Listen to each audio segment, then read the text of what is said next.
we're not big proponents of long-term care insurance because most of our clients have the kind of money to self-insure.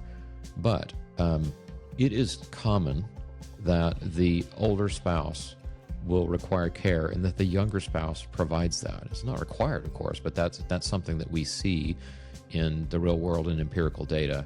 So you need to be prepared for that. You need to make sure that you set up your surviving spouse to succeed if they spend, their final golden years taking care of you, and then you pass. You want to do them a solid and make sure that they're set up in your wake.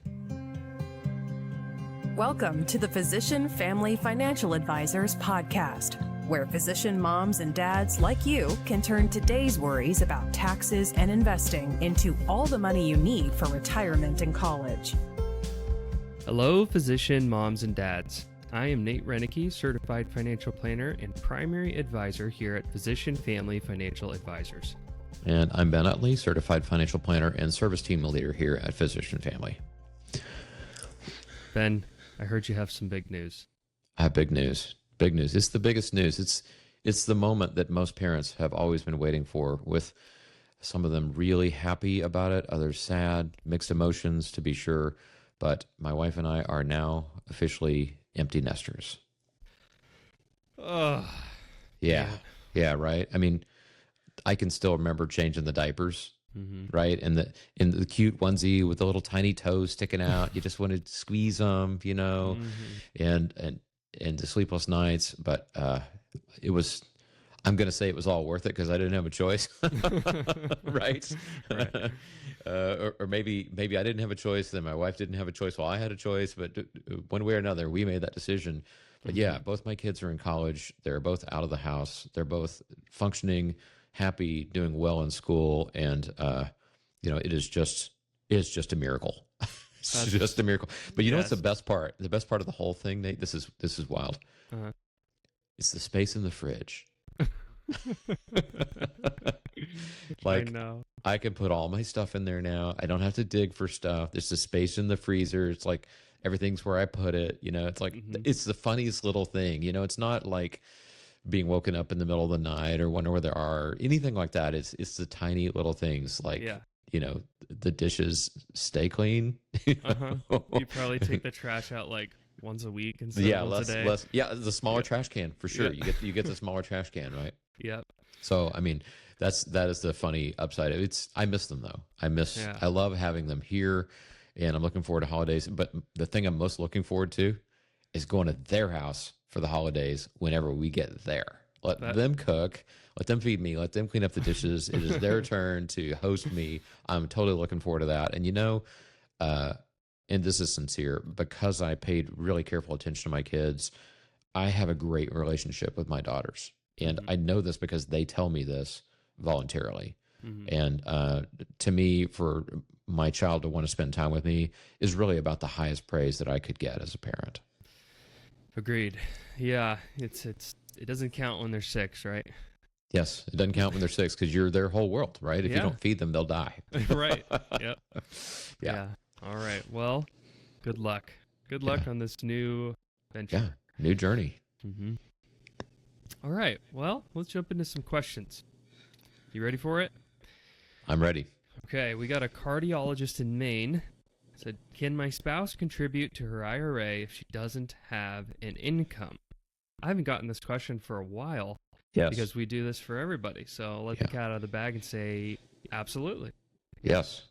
Right? It's a spousal IRA. So allows a working spouse to contribute to an IRA for a non-working or a low-earning spouse. Generally, there's been a change in the rules. This is the change came like 6 or 7 years ago. But it used to be that if the working spouse did not contribute to their IRA, the non-working spouse could not contribute either. It used to be that the working spouse, if they contributed, half of their IRA, that was the limit for the non-working spouse. And now it's like free for all. If there's earned income, you can contribute. Yeah. Well, this is absolutely got to do this. It's important. It's included in all the plans that we write. So yeah, that's right. Because if you don't do this, there's no backdoor Roth for you. That's right. Yeah. Okay.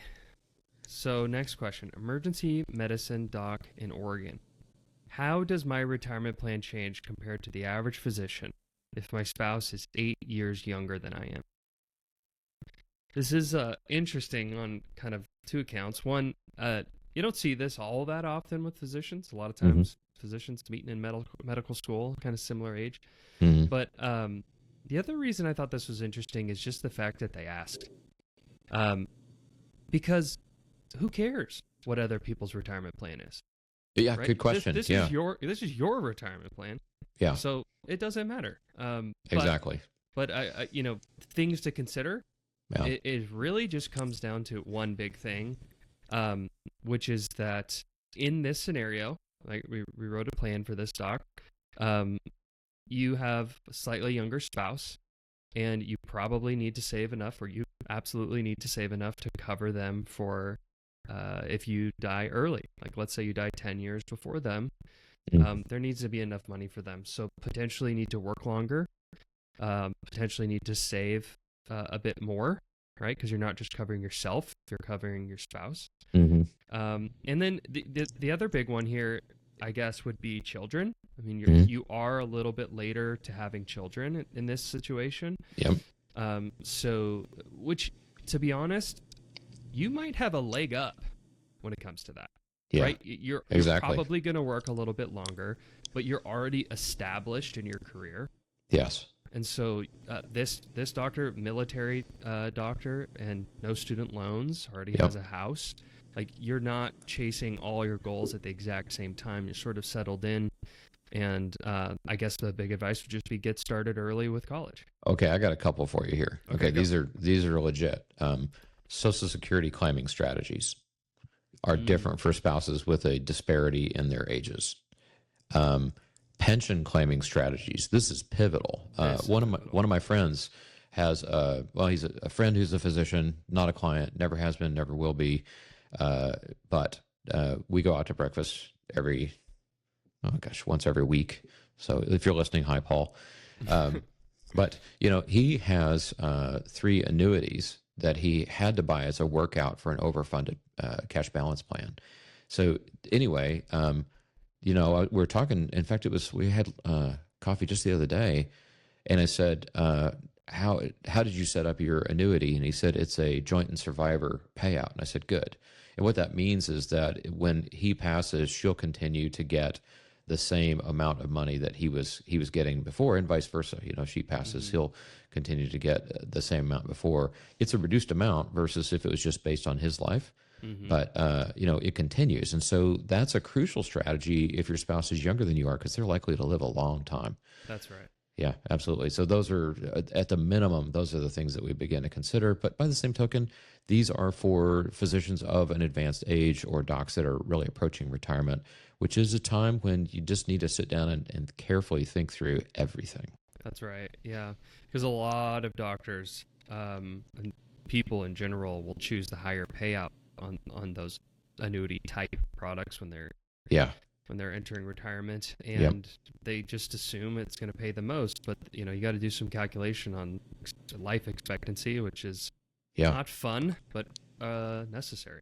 Yeah, and I think the last piece here is that we're not big proponents of long-term care insurance because most of our clients have the kind of money to self-insure, but it is common that the older spouse will require care and that the younger spouse provides that. It's not required, of course, but that's something that we see in the real world and empirical data.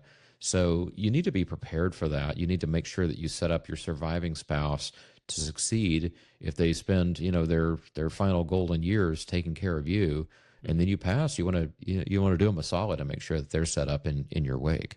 Yeah. Okay. Next question here. Pediatrician in California says, my mom is sick. I need to take off work so I can go see her for several weeks. How should I handle my finances if I need to take some unpaid time off from work? It's a sad situation, but a fairly straightforward answer. This is why we have emergency funds. Yes. That's all this comes down to. But I included this question because I wanted to point something out. I see constantly people try to get around spending their emergency fund, which I think is fine. I mean, it's a good thought to have. You want to not tap into that if you don't need it. But for some reason, there's this hesitancy to use it. You should hear the things people tell me that they don't want to spend their emergency funds. They're clearly emergencies. Yeah. Right. And so maybe this doesn't feel like one because it's not you. But someone's car breaks down and they need to buy a car. They're like, I don't have money to buy a car, and they have $50,000 in an emergency fund. I'm like, well, that's why you have that. Nate, don't you know that not having money to buy a car is not an excuse not to buy a car? Yeah. That's right. Yeah. Well, I couldn't resist. It was just a dig. I had to take it. Yeah. So, use your emergency fund. I know it sets you back, but that's why you have it. Yeah, that's right. Oh, and by the way, build a car fund. Of course. Hey, you can do that. You don't have to borrow to buy a car. You can build. That's right. Yeah, you can have a car fund that pays you while you wait instead of you paying it. I like that. Yeah. You said it, so I'll keep going on cars. But I cannot help but point out that every time someone buys a car in cash, they tend to spend less. That's true. That's really where they get you. Boy, hold on. I gotta look at my shoe. I think I just stepped in gum with the whole car comment. Yep, I know. I hold back on that quite a bit. It's not a fight. Jeez, don't ask me for advice about cars. I gotta say, there's only been I can only remember a couple times in my career when I've given advice about buying cars. Like people ask for the advice that they actually paid attention. Usually they're just going to go out and buy whatever kind of car they want. I know. And I mean, I'm no mechanic, so yeah, just like right. Yeah. I gave up on that a long time ago. you pay for the right to ignore me. That's just how it is being an advisor. That's right. Yeah. So, okay. Another question here. We have double doctor family in New Jersey. My wife and I just got out of residency.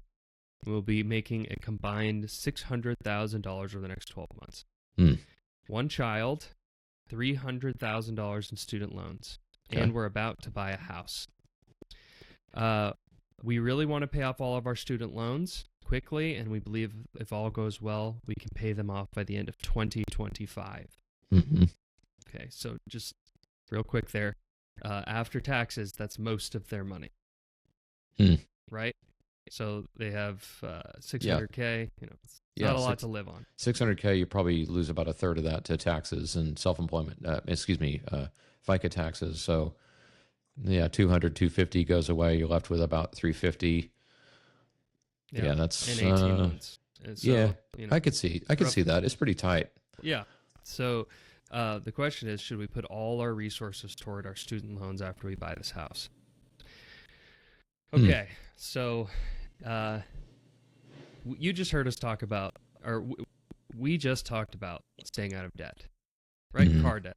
Yeah. We don't like debt, right? So we're not the advisor that's like, leverage up and invest the rest. Invest all you can. But there is something important here, which is that you don't have to sprint that hard at your student loans. That's true.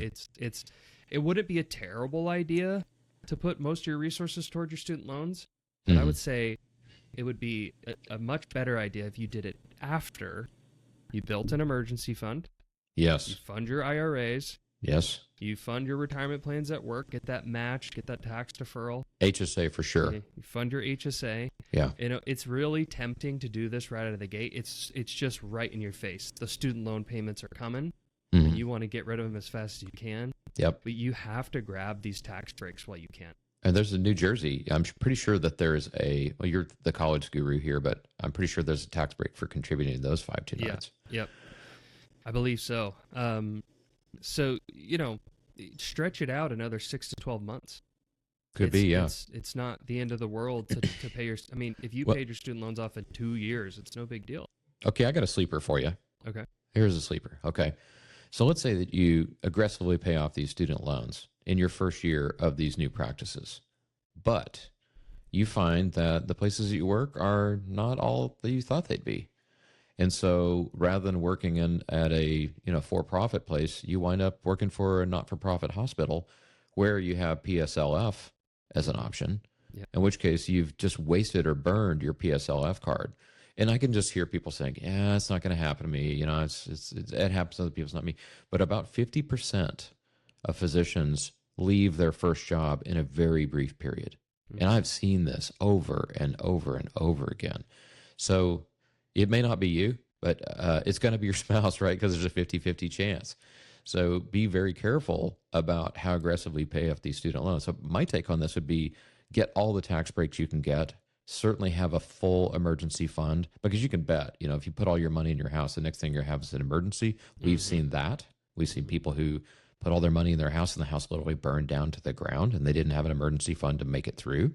So, that emergency fund is real. It's there for a purpose. So fund it, and then, scrape up a decent down payment. So I would say that there's really not a big hurry on a house either. I'd say you change jobs. Yeah, exactly. You need that house when your kid is 5, right? Because that's going to set up where they're going to go to school, and you want to have everything established before that starts. So, I guess in all things, this is one of the things I like to say. There's never been a fiduciary decision that was made in a hurry.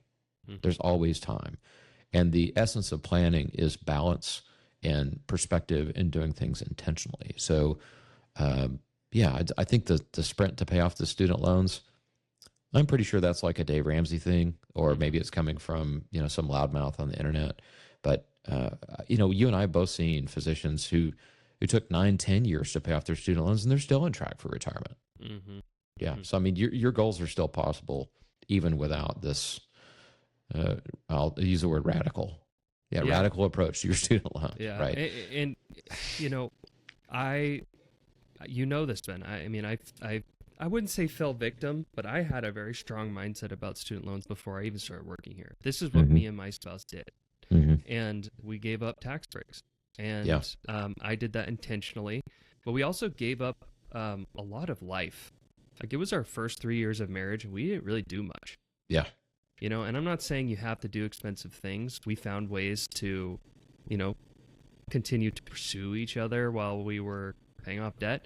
But it was like, here's $5, go find me a treat at Winco, and we'll take it back home. So we bought each other treats at Winco and took them, which is a discount grocery store. Hey, I would say, like, I'm throwing this in like a medical analogy for a second. Imagine that you're you're an internist and you have your patient come to you and they're like, well, I'm starting my, I just, I have a young child, and I'm thinking about just feeding them kale all day long, every day for the first year of their life. What do you think? And the doctor would probably say, yeah, kale's pretty good. You could certainly eat a little bit of it every day, but it wouldn't want to be like everything you eat. You have a whole lifetime to eat kale. Yeah. Right. So yeah. So, but all that to say is, I get this. I would have done it different if I could go back. I really would have. I would have stretched it out to 4 years instead of 3, and not been so just overwhelmed by it. Yeah. But sometimes that takes someone else's. This is wise Nate versus new Nate. Yeah, exactly. Yeah. Okay, we got time for one more question, Ben. Okay. Double doctor family in Colorado. We sold our house and are taking some time off before we buy another one. Ben, I know this family. They moved to Spain for a year. Cool. Yeah, it was really cool. We are going to end up with $1 million in long-term capital gains. How much taxes will we owe on the gain of our home? The gain on our home. Where should we park the cash while we wait to buy our next home in about a year?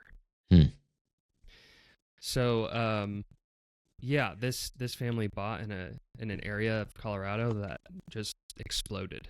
It sounds like it rhymes with Raspin. Not exactly, but yeah, but it did. It exploded, and they bought in a great area and all that. And they owned it for several years. So now they have this big gain, and so they took their deduction. There's a $500,000 deduction for married couples, right? So if you have gain on your personal residence, you can write off $500,000 before you pay any taxes. And they also did something where they collected their receipts for any upgrades they had done to the house over the years. Oh, that is so prescient. That's unbelievable. Nobody does that. I know. Well, they're on top of it. So at the end of the day, though, just for easy numbers, let's say you have $500,000 in gain, you will owe taxes on that. So it's long-term capital gains, 20% in taxes, and state taxes. Yes. So you have some state taxes in there, but the federal tax is going to be $100,000. Yeah. So be prepared. And for someone else who is selling and buying right away in this situation. Don't use all that money on the next house. You got to pay your tax bill. Yeah, that's right. Right. This family is going to have the cash. So the question is, we got this big $900,000 in cash. What do we do with it? What do you think? Yeah, it's probably more than that because the gain was $1 million, right? Yeah. So that means that the basis was probably could have been $1 million, could have been $500,000, could have been $1.5 million. I mean, we're talking about 7 figures here. Mm-hmm. What do you do with it? Well, I think you figure out how much you're going to need for your next house, right? And if you're moving to a low cost of living place, you just kind of estimate what the home is going to cost, set that aside in something that's, safe, liquid, easy to get, perhaps FDIC insured, and the rest of it, work your plan. Yeah. I mean, if your plan says you're underfunded for, the private colleges that you want to pay for, put it there. If your retirement says that you can retire when you're 60, see if you can retire when you're 59 or 58. Just work your plan, or, if you have extra money, work down the extra money checklist. But that, I had a client that owned a home in Seattle. A double surgeon family owned a home in Seattle. They lived there for a long time. The home appreciated, and then they moved to Kentucky, Louisville, low cost of living area for them. And the difference in the price of the homes, like what they sold one home for and they bought the other home for, was enough that they could fully fund college for 2 young children. Like college done. Wow. You want to talk about freeing? Whoa, that was huge. And the house they bought in Louisville, I mean, it's a nice place on the river. Beautiful. Mm-hmm. Yeah. So. Okay. Yeah, that's so work your plan after you set aside the money for the next house. This family, I believe it's going to be 20 minutes away from where they used to live. So it's the same, pretty much the same area. And so what I had told them is, a year is not enough time to invest this money in the market. Certainly not. It's not an investable time horizon. Yeah. So they're going to park it, FDIC insured account at Betterment. And they're going to get 5% interest, assuming that interest rate doesn't change. Yes. Right. And that's, with 7 figures, that's big money. Yeah. That's 6 figures of interest. And the interesting thing about Betterment has the cash reserve product that's available to everybody who's listening. It's not just our clients. There's some details, but basically the amount of FDIC insurance you can get on their cash reserves product is multiples of what you can get in just a regular banking arrangement. Yep. So read the fine print, but that's what we do for our clients, read the fine print. But that's something to look into. It's a high market-based rate to consider. Yeah. I guess maybe also short-term bond fund would work, provided that the credit quality is high and the duration is low. Mm-hmm. Yeah. Certainly. Yeah. Okay. That's it for today. Oh, wow. That went really fast. I'm like, yes. We got to have 7 more questions, right? Okay, good. Well, you've been listening to the Physician Family Financial Advisors podcast. If you're interested in talking with us, visit physicianfamily.com, click the big fat get started button. And if you're not ready for that, we do answer questions on this podcast, believe it or not. And you can send your question to podcast@physicianfamily.com. So until next time, remember, you're not just making a living, you're making a life. Thank you for listening to the Physician Family Financial Advisors podcast. Are you getting all the tax breaks you really deserve? To find out, get your copy of the Overtaxed Doctor's Retirement Investing Checklist, available at physicianfamily.com/go. This show is for educational purposes only and is not personalized advice. Consult your tax advisor before taking action. All investments involve risk of loss. Past performance is no guarantee of future results. Read show notes for full disclosure.